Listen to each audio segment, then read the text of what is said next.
Hello and a very warm welcome to the Nditha Mindset Show with me, Irene Mpatso. Remember that the Nditha Mindset Show is all about personal development, mindset change, self-motivation, and becoming the best version of yourself.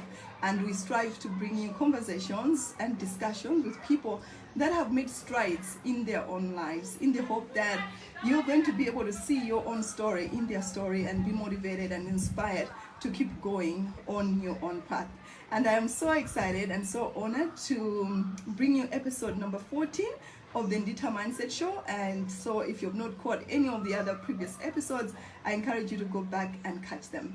And in today's episode, we're talking about keeping the family unit strong. And I'm honored to feature my mother and a woman that I look up to in the highest regard, and she is Pastor Constance Masamba, and we wanted to feature her so that we can tap into her wisdom in terms of how we can all make our lives and relationships and marriages better and stronger. So Mom, welcome to the show. It is so good to have you here. And for those people that do not know you, they have never heard of you, please introduce yourself. I'm Pastor Constance Masamba of Living Waters Church, but with the ministry of Family Clinic, International Ministries.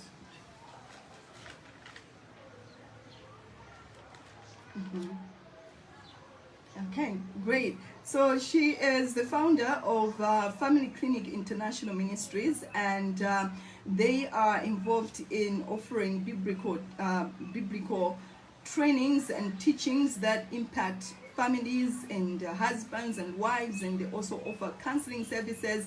And we're going to hear and tap into more of what they do as we go into the conversation. Mom, I'd like to find out, how did you find this ministry? What led you to discover this ministry called Family Clinic? In actual fact, I'm coming from a divorced family where I was left with the children, 4 children, and I raised them up single-handedly with the assistance of God. We are who we are today. But it was not easy. It was a tough journey, as we had to live a different life altogether, meaning it was not as good as it was before. This time around it was difficult. In all areas of our lives, it was difficult. But through the grace of God, all my children are educated, and I am a woman of God. It's through the grace of God. Otherwise, in the course of divorce, people get destroyed. You find that most children become addicts, drug addicts. They cannot pursue their education. They become frustrated with life. They get so disappointed, and they don't see the meaning of life anymore.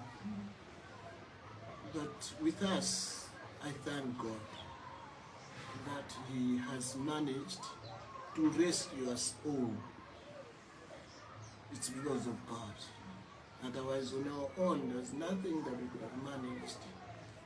So, after going through what I went through, I feel some other people, some other children, some other women should not go through the pains that we have gone through.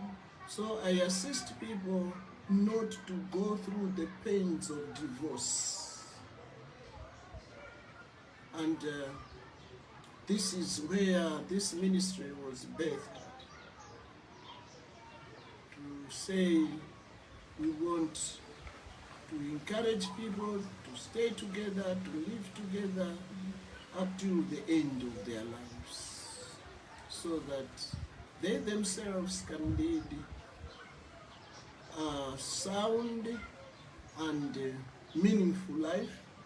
The children also can lead a happy, confident lives when they see both of their parents together.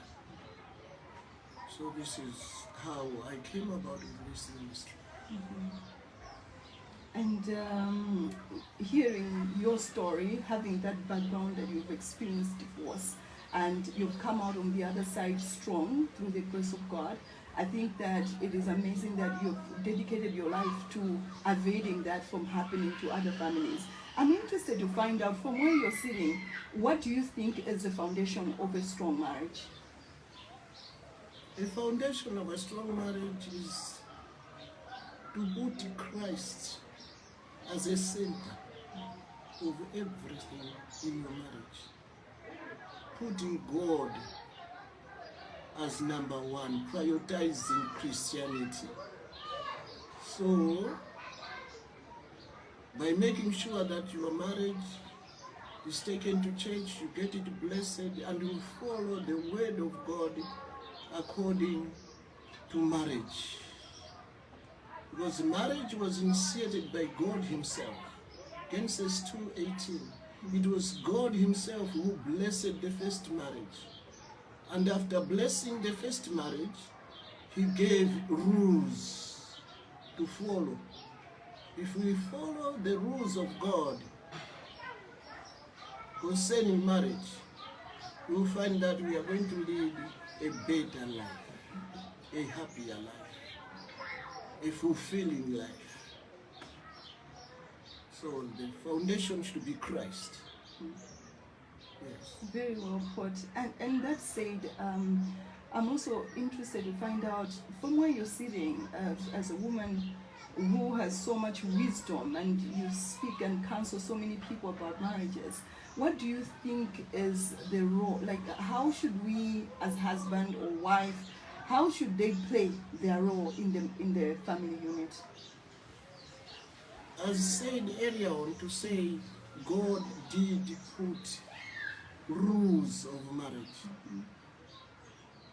We find that there is a rule saying a wife should submit to the husband. Submission is not easy. Submission can only come and be practiced in a marriage when we are true Christians. Submission means selflessness. To submit to the other means prioritizing the other, and you become lower to the person that you are submitting to. So, it takes someone who has opened her mind, her heart, to say, I am ready to submit to the authority of my husband over me. We submit to the authority of the husband, because each and every man who is married, God gave that man authority over the wife. So we submit to the authority of the husband, not to his behavior, but to the authority given to him by God. So if only we can do what God is saying about marriage, it's when marriage can successfully be attained. Wives are also going to honor their wife, to honor their husbands. They must honor the Ephesians 5 verse 33. Wives are asked to honor their husbands.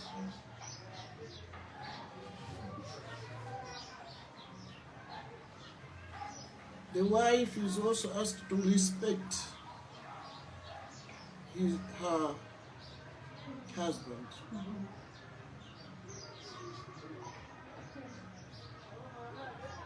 So these roles are not easy.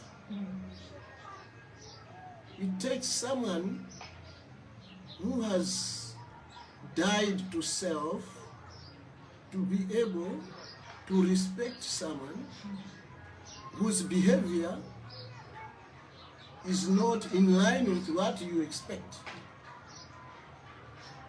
To submit to someone whose behavior is not what you have loved to have from your husband, but to still respect, to still honor, to still submit to that person. It takes God himself to deal with the wife who is ready to be in a marital setup where the husband feels, I am in authority, I'm in control to this woman. So the husband is in control to the wife, not to the entire family, but only to the wife. Where the family is concerned, we run it together, husband and wife. They run it together. So wives are asked to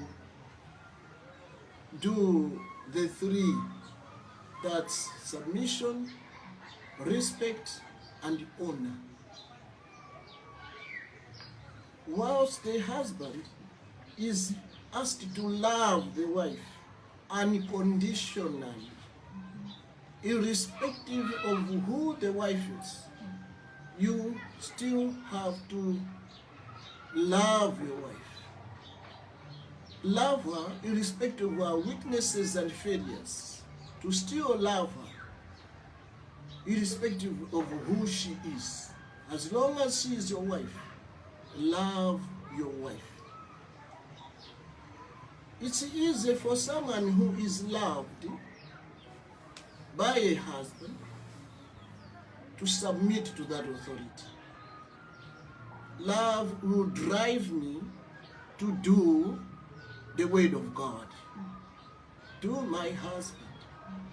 So I must feel loved. And love should not be a song that should be sung. Love should be demonstrated by the husband. He must demonstrate that he loves me through his actions, through his behaviors, through his speeches. He must demonstrate love. I must feel loved. I must feel being taken care of. I must feel being protected. So this is the role of the husband. The husband is there also to provide for the family. He must make sure that the family is well provided for. Despite the fact that the woman might also be working or has got business, but the husband has a full responsibility of looking after his family, making sure the basic needs of the family are met. The husband must always be there to make sure the wife is protected from harm, from harsh environment. Some of the lessons from the man's side might be difficult. The husband should protect the wife. Ask your relations to have a private discussion with you as a husband elsewhere, where your wife is concerned. It should be only the husband speaking to the wife or rebuking the wife, not the relations of the husband. The husband must protect the wife from such harsh environment. So these are two major roles of a husband: to love and to protect. No, there are three. And to provide. Making sure there are enough provisions in the home.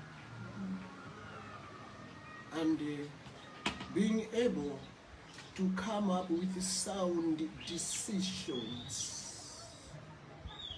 which benefit the entire family.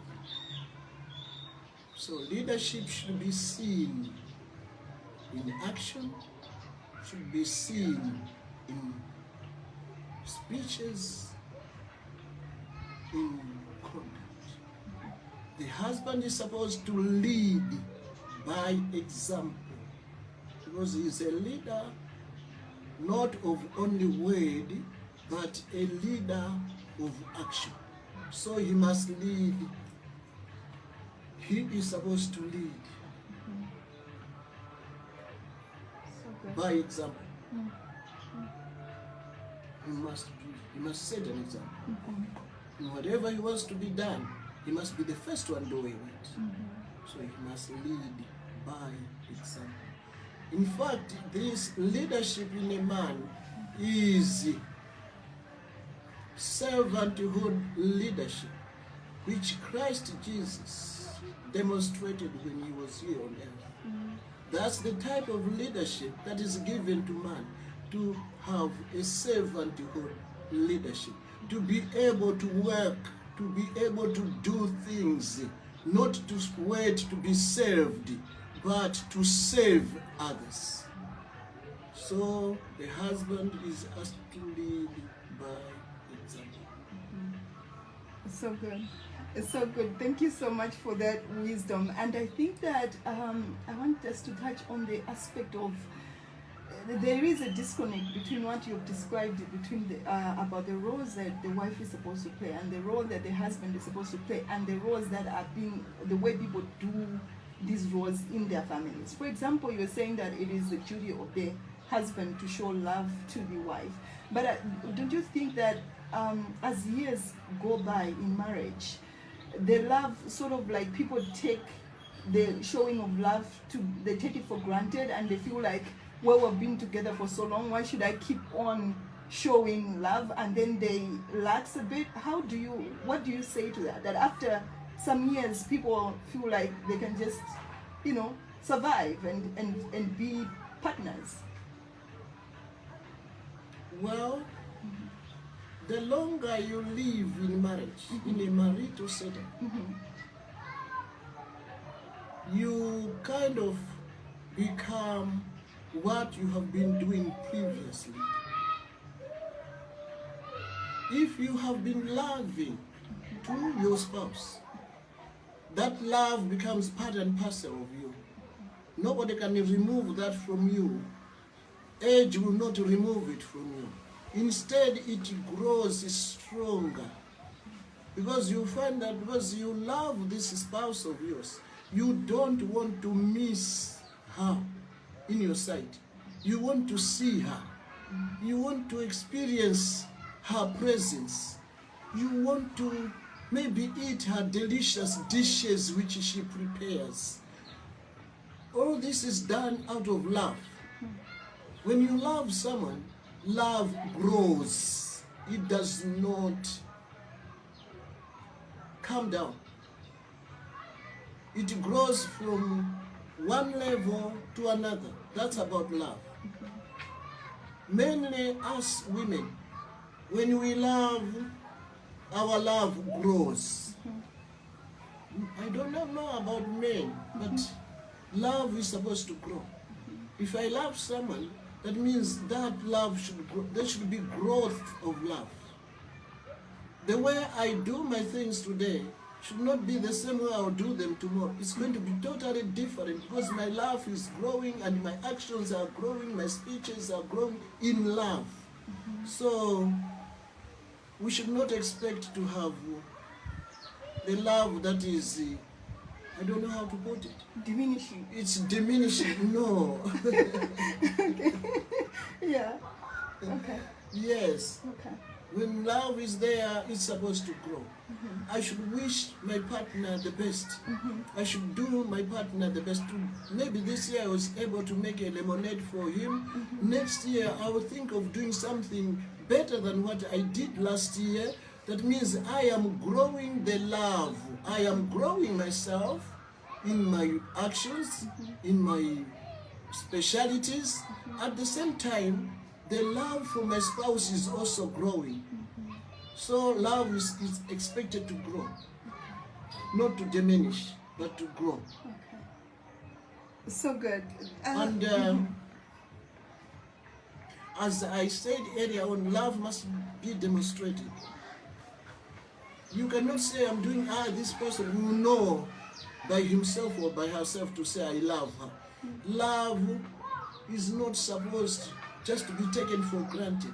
We must express ourselves to say, I love you. Love should be expressed. Love should be shown. Love should be demonstrated. We are supposed to speak out love. You give what you've got. If you have got love, you speak love. If you have got hatred, you are going to speak hatred.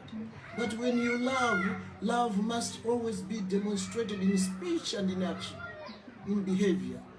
You can't do other things because you love your spouse. I cannot indulge in these actions because I love my spouse. I'm going to disappoint my spouse, so I can't do it. In so doing, you are growing in love. So good. So good. A very warm welcome to all the guys, all the people that are watching this episode of the Nditha Mindset Show, and I'm speaking to Pastor Constance Masamba, and we're talking about keeping the family unit strong. I hope that you're getting value from this conversation as we discuss these matters that concern all of us. And Pastor, I would want you to touch on the element of communication in the family. This is one of the things that brings in a lot of disagreements or conflict in the family. What is your best advice in terms of communication between husband and wife? My best advice is for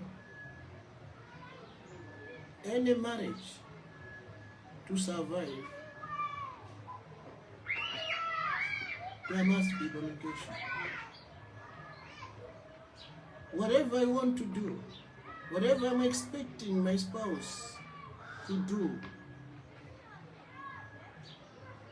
everything that is in me should be known by my spouse.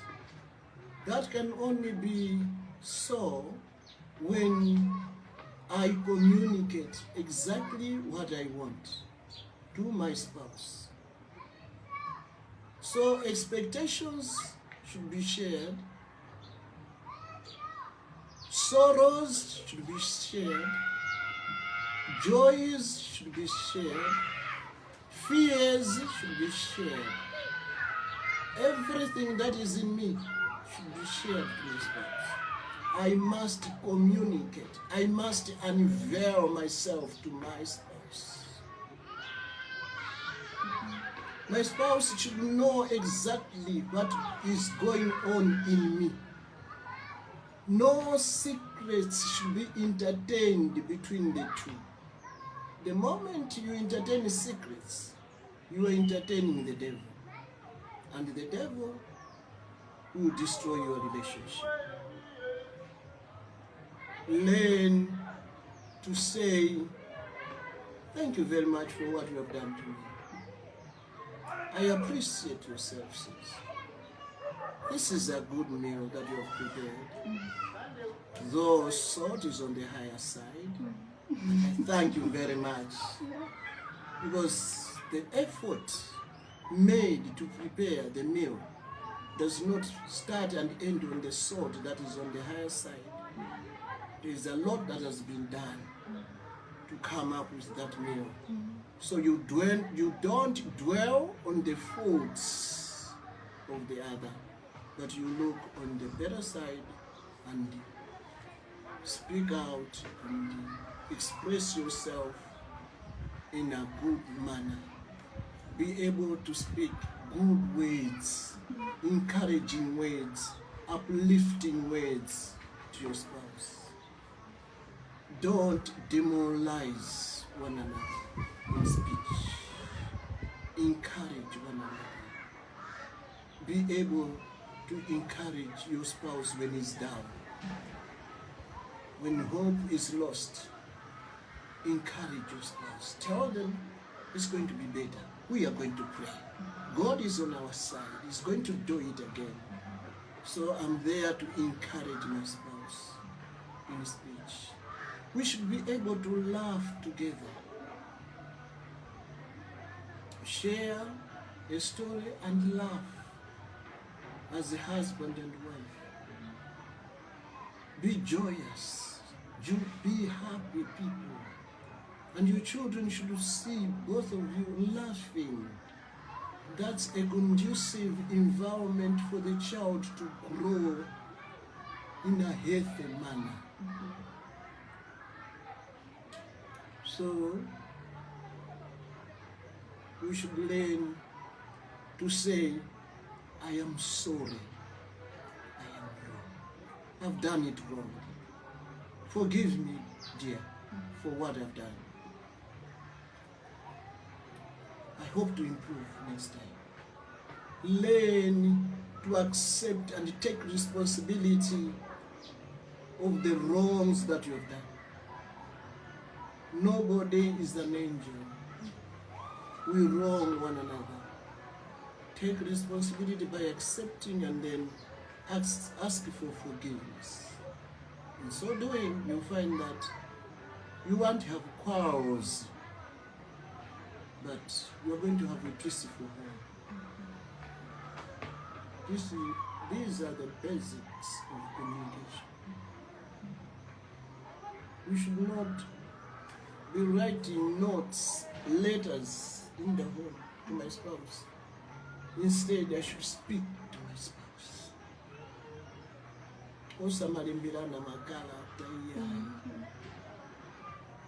Speak to your spouse. Your voice should be heard. Always. When something goes wrong, sit down. Talk it out as mature people in a private place with an aim of finding a solution to the problem. Not finding who is wrong, but finding a solution to the problem. So, you find that both of us are going to be encouraged, are going to be in that relationship with confidence and looking forward to a better tomorrow because of the way we are handling our issues in the home through communication.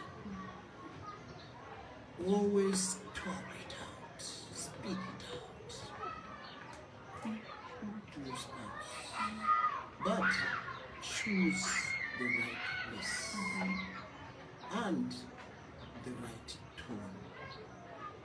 Don't shout at your spouse when his or her friends are there. No. You are not addressing the problem. You are not going to find a solution to that problem. Instead, you are aggravating the problem. You end up breaking. Whatever is in your family should start and end in your family. Don't go on social media and expose yourselves to say we are doing that. Hey, my husband is talkative, my wife is very talkative, she's someone you cannot use. Don't share intimate issues of a family on the social media. That breaks and destroys. So good. So good. I hope that you are being you're being convicted and you're being reminded of how we're supposed to behave and how we're supposed to be as husband and wife. I'm certainly learning a lot through this conversation and some of the things that she's saying. It's like, oh my gosh, maybe we haven't heard them in a long time, but it's good to have a refresher course on the aspect of marriage and communication. And Mom, I want to bring up the element of how now life is very fast-paced. Couples are very busy. Most couples, each partner is working and they come home late, maybe they don't have time to really sit down and communicate. How do you think we should handle this? How do we create time to be together, because everyone is busy doing their, their life? Yes, that's very true. People are busy doing whatever they are doing. Persons at work, school, doing businesses. But what we must know is marriage is at the center of it all. We go to work so that marriage can function. We are doing business so that our family can push forward. So marriage is at the center. No matter how busy we are, we must make time for ourselves. The two cannot live together in a home and doing things differently without having time to sit down and then talk about whatever you are doing. Relationship becomes a healthier one when you talk, when you communicate, no matter how busy. Find time to sit down and discuss what you expect to be done in your marriage. Because work cannot be work if marriage is not functioning. Business cannot go forward if your marriage is not functioning. I have learned to say that people can function well in their offices when their families are functioning well. When both husband and wife are in love and they are doing their things together, that togetherness will bring blessings wherever you go. No matter how late you come in the home, sit down with your wife, sit down with your husband, talk your experiences of that day, share your disappointments to your spouse, share your encouragements to your spouse, share everything that you have experienced during the day to your spouse. So doing, this binds you together. So we must always find time. We must always make time for ourselves. It's very, very important that we sit down, talk, sit down, discuss, sit down and find solutions, and then proceed with our work, and then proceed with our business, whatever we do. Yes. So good. Marriage is the foundation of it all, and it has to be given the attention that it needs, no matter how busy we are. I think that we can all do with that reminder, and thank you so much, Mom, for sharing that. And also, I would want us to touch on the element of finances in the home between the husband and the wife. You find that most of the times when the wife is earning more than the husband, there is some tension or there's some disagreements that come up in the family. How do you think couples should be handling their finances together? Finances in the home. Fortunately, this time around you find that women are working, women are doing businesses, and they're earning at times more than the husband. What we should know, again, I will repeat, these finances are to help us make the marriage function. At the center, there's this marriage. This marriage setup will not function when there are no resources. Either the resources are coming from the husband or they are coming from the wife. These resources will help the marriage function. When we are married, our money also should be married. My salary and his salary must marry, meaning we have one money in that home. If the wife is earning more money, that does not reduce the authority of the husband over her. The authority shall remain. Whether the man is earning less or is not earning anything, the man still has the authority over his wife. The money that God is blessing me with is for the family. When I save my family with my money, I am only doing what God is expecting me to do with the resources that He is blessing me with. To be on that job and earning that a lot of money, it's by the grace of God. And God is doing that purposely, that my family should function. My husband also will bring his money to the same marriage, to the same family, so that our family functions better. When we marry, we must know that for this marriage to succeed, for this marriage to progress, it's when we, both husband and wife, are doing our things together. We are budgeting together. We have set aside money for investments. We set aside money for the basic needs of the family. We set aside money to help our parents, those that are in need, we have to help them. And some relations. This can only be done when we are operating under one unit, in one accord. So whether the wife is receiving a lot of money or not, that money is for the family, is not for her alone. Nothing is for the individual in the family.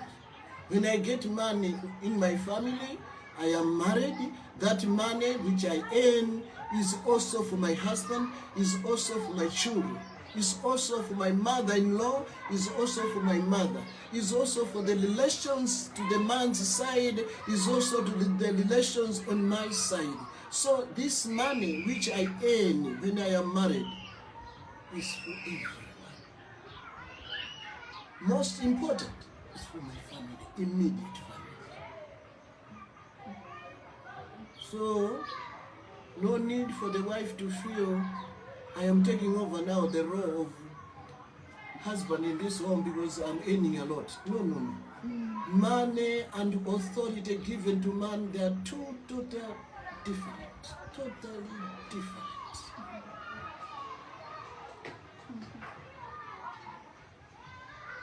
With money or without money, marriage should always still go on.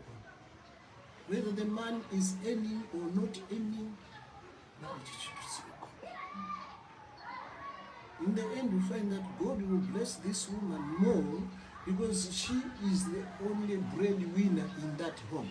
That God does it purposely so that she covers the husband. And to the husband, if the husband is not earning anything,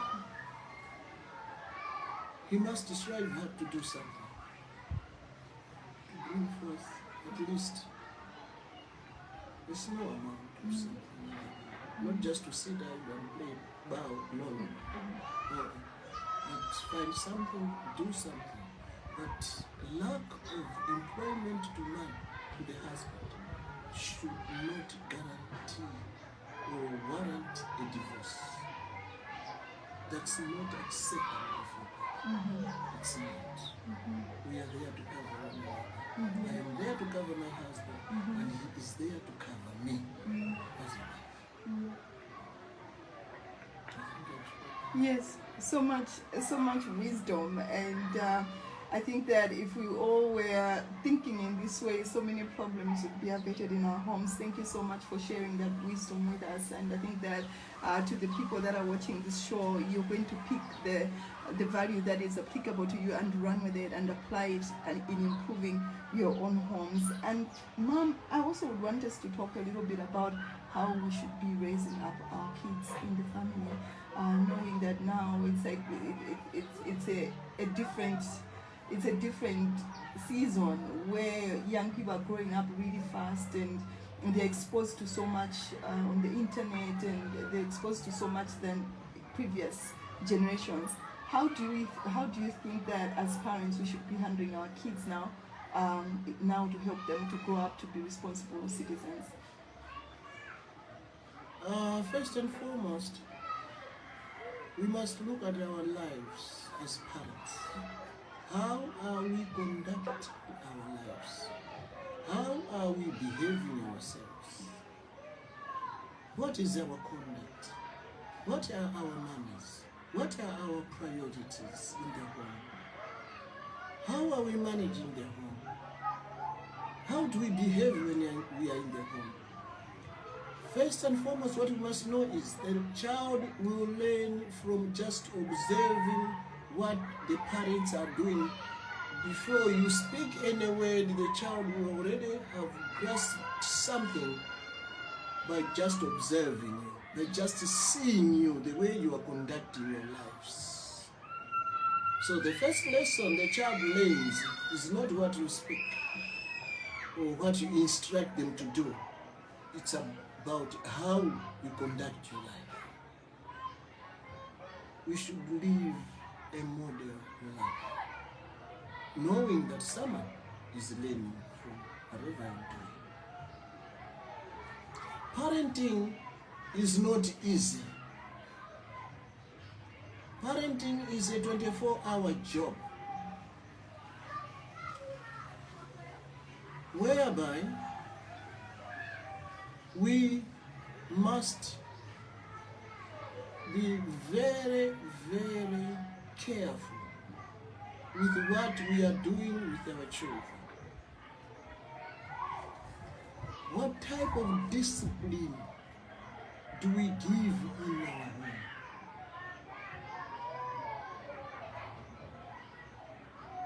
Accessibility of the things that we have in the home, like the TVs and the phones which we give to our children. We should be mindful to say anything that we expose to our children in a form of, what can I say, TVs and radios and phones, they can either be destructive or instrumental. We should check the type of programs our children are watching and what time are they watching. Are they having enough time for their school homework?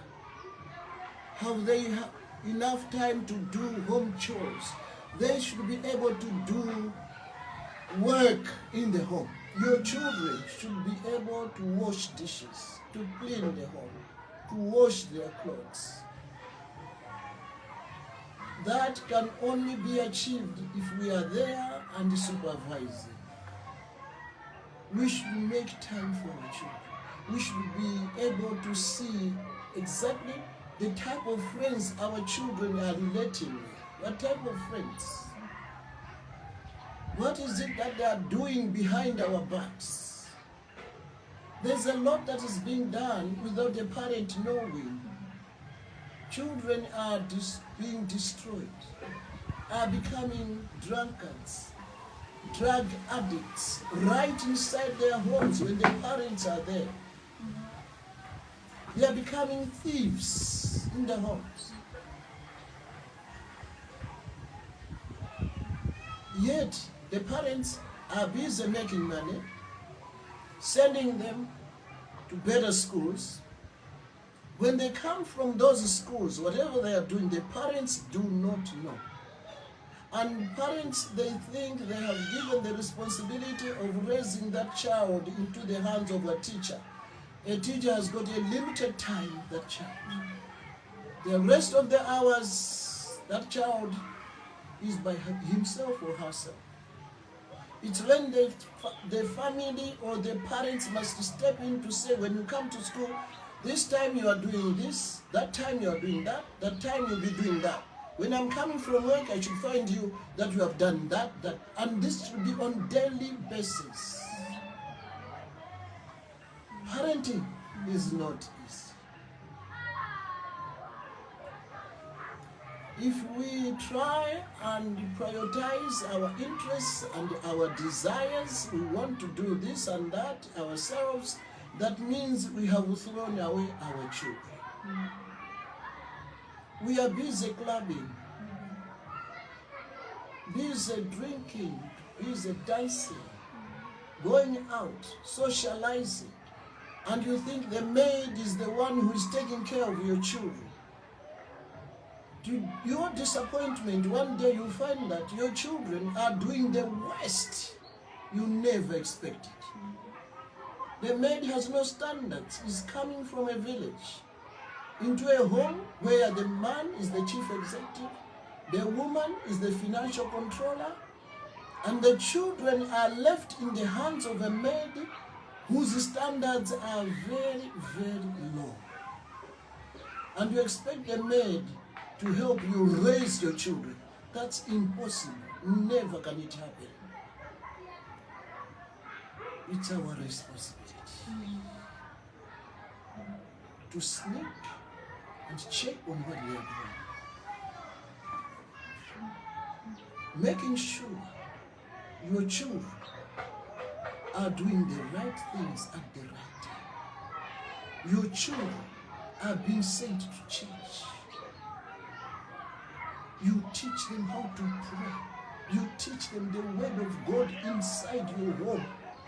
Not the pastor at the church, it's the parents' responsibility. Ukabereka anako ndi ntchito yako imene. When you see people having successful children, it has never been easy with the parents. They were at one time or the other said or called difficult parents. Amai ankhanza, abambo ankhanza. But in the end, you find that amai ankhanza and abambo ankhanza are to produce responsible citizens in the country.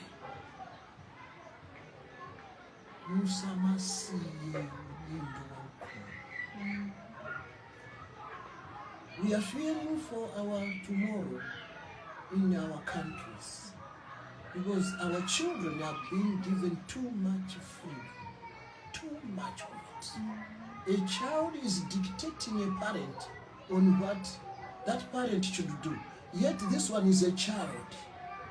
Akati child akunena kuti ndi mwana, munzeru ndi mwana, mmakhalidwe ndi mwana, mmalankhulidwe ndi mwana, muchina chilichonse ndi mwana. Ine ndine wankulu, and today wankuluyo is being dictated by a child.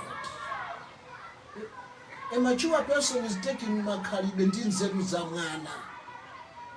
No longer the future of the nation. The voice of a parent should be heard. The no of a parent should be heard. No, don't do that. Wait, you do it later. I don't have money. I'm not able to buy that. I osagalowa ngongole just to please the child. And that's what parents are doing. Destroying the future tomorrow. Citizens of tomorrow are being destroyed by the present parent. Amene wagulitsa lindo lache. Thank you. Wow, that is so powerful. I just had chills on my back, on the back of my neck now. That is so powerful, and I hope that you're getting the value. But then, Mom, I think that the challenge now with the parents of today, it's almost like you want to give your children what you did not have. So you want to be extra nice to them and give them the best. But I guess from what you're saying, it's almost like we have to be very careful in how we do that. Right? Yes. Mm. Must be very, very careful. Okay. So we shouldn't lax to say we want to give them the best, like just whatever they want, and you don't want to seem like you're denying them of anything. That is just simply going to destroy them. You are destroying. Okay. They think life is easy Yeah. when it's not easy. In actual fact, you are laboring for the child. Mm. Now, the child will not be able to labor for himself or for his children because you have made life to be too much easy, giving a very long implication of life to a child. Life is not easy, and it has never been easy to anyone. Each and every person who has been successful in life, ask them, they never led an easy life. Even at school, you have to work hard. It's not easy. It's not easy. Even to have business and succeed in business, you have to work hard. People go to sleep and be very busy, still doing your business. It's not easy. Even to be promoted at the place of work, it's not easy. You have to extra work hard for you to be recognized that you are working hard at work so that you get a promotion. Life has never been easy, nowhere in life. So good. It's really very, very disappointing that the parents of today want their children to feel life can be taken easily, whilst life is never easy, and it has never been easy, and it will never be easy. No. People have to work hard. At 70, I had my degree. At 70 years. It was not easy. I came out from the comfort zone of my bed. I was sleeping on the floor. I had a mat. My books were there. A good 4 years. I slept on the, I left my bed. And when I was now attaining 70 years, it's when I received my degree. I have my degree. Wow. Yes. At 70, I attained my degree. It was not easy. No. If you want to achieve anything better in life, you must work hard. You have to work hard. Even to own a home like this, it has never been easy for me. Never, never easy. I was busy working. And today, I have a comfortable home. A house which, when I say, that's my home, I point at my house with pride to say this is what I have achieved. But it has never been easy. I had to work hard.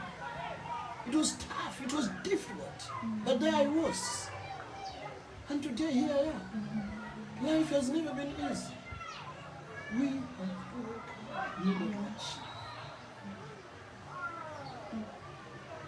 So good, guys. Can you believe that she attained a degree at 70 years old? I mean, if you need inspiration to move forward in your life, to do something new, to push your limits, that is the inspiration that you can use, because there's nothing that you cannot do if you're committed to doing it and if you're committed to putting in the hard work. And Mom, you just said you're 70 years old, but you look so good, and you still, your hair looks so nice. Every time I see you, your hair is nicely curled and you look amazing. What do you say has been your secret, if there is a secret? I believe in looking good. Yes. This looking good starts from inside. I teach myself to be nice to people, even to the people that help me at my house. Any relation that comes here, even the neighbors. I've taught myself to be nice to people, and this brings peace inside. I don't like quarrels. I don't like gossiping, going into homes of people gossiping about us. That's not part of me. So when you are peaceful at heart, that peace now shows on your face that you are a peaceful person. When you are angry at heart, it will also show on your face that you're an angry person. Now, my looking good, I've always told myself to say, life is life when you make life become life. Life is worthwhile when you make it worthwhile. To be able to look after yourself, to spend time and look after yourself.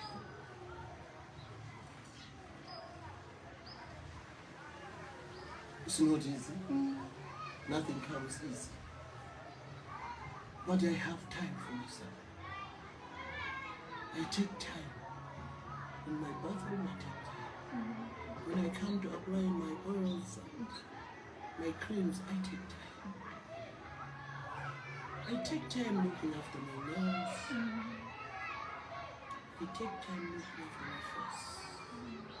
I take time looking after my hair.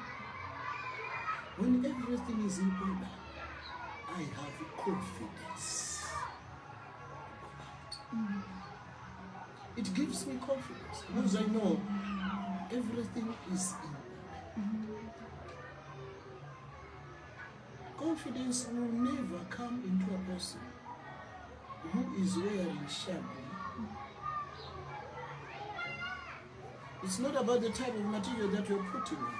It's about how you care about what you have. I look after my clothes. I look after everything. The beddings. I look after my home. I make sure everything that I have is clean.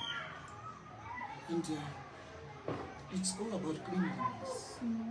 When you are clean in the brains, you are clean at heart. You become clean even in conduct. You can't do things that are not fitting, things that are not becoming.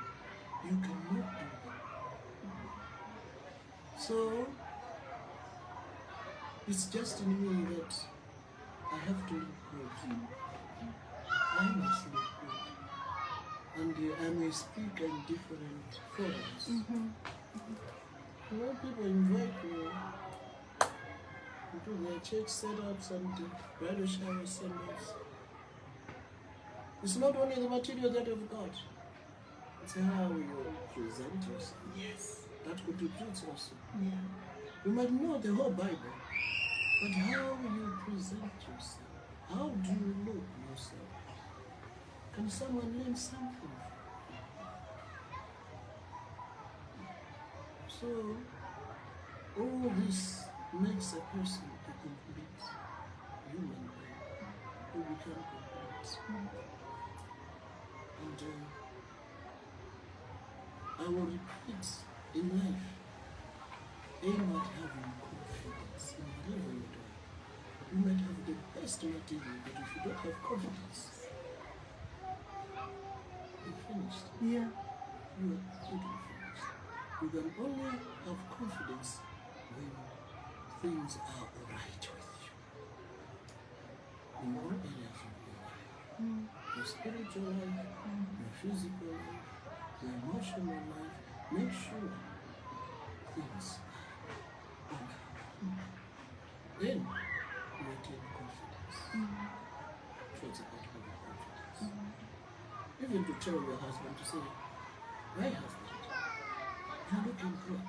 That means you yourself, you're also looking good. You can't just emphasize on the looking good of your husband when you yourself you are looking shabby. No. If you're looking good, you can then go to your husband and say, no, but today you were looking smart. Shit, that was good. You find that he will repeat the same to you. But my wife, you always impress me. You're looking nice. It's about confidence. Confidence will make us do things which ordinarily we can't do. It's about confidence. So we build confidence in medicine. Amen, amen, and amen. Oh my gosh, so much value, and I'm so glad that we've had this conversation with Pastor Constance Masamba. She is once again the founder of the Family Clinic International Ministries, and if you want to connect with her, you can. If you need counseling, if you need they offer a number of services, right? They offer marriage counseling. She also offers premarital counseling.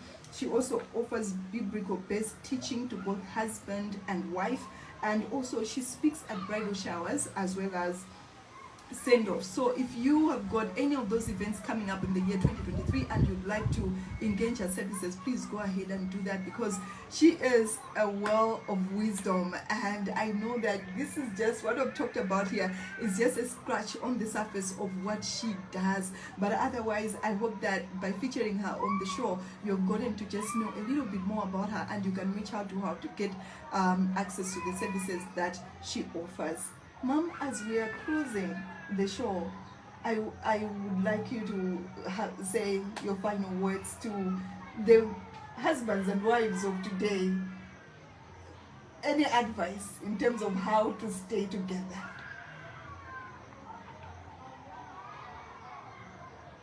My advice is, as husbands and wives,